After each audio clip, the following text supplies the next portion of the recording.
என்ன அம்மா இவ்வளோ நேரம் தூங்குறாங்க? மணி மணி என்னம்மா டல்லாக இருக்க? உடம்பு ஏதாவது சரியில்லையா? ஆமாம் தம்பி, நைட்லேருந்து ஒரே ஜுரமாக இருக்குது. சரிம்மா ரெஸ்ட் எடு.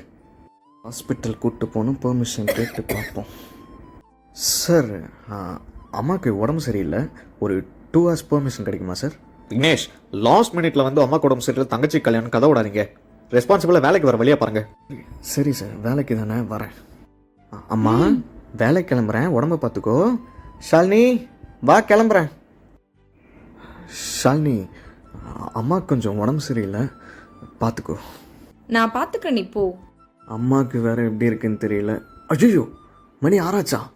சரி கிளம்புவோம். அல்லே ஹாஸ்பிட்டல் கூப்பிட்டு போயிருக்கணும் இந்த மேனேஜரால்.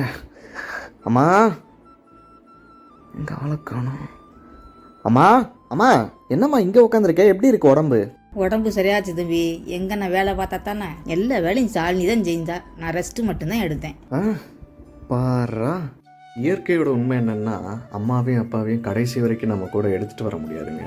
அது ரெண்டுத்தையும் கலந்த உறவாக தான் நமக்கு ஆண்டவன் மனைவியை கொடுக்குறான். எக்காரணத்தை கொண்டு அவங்கள கஷ்டப்படுத்துறாதீங்க. ஏன்னா எந்த ரத்த சம்பந்தமும் இல்லாமல் எல்லா உறவினர்களையும் விட்டுட்டு நமக்காகவே வந்த உன்னதமான படைப்பு தாங்க மனைவி. அவங்கள நம்ம நல்லா பார்த்துக்கிட்டா நம்ம குடும்பத்தையே அவங்க அழகாக பார்த்துப்பாங்க.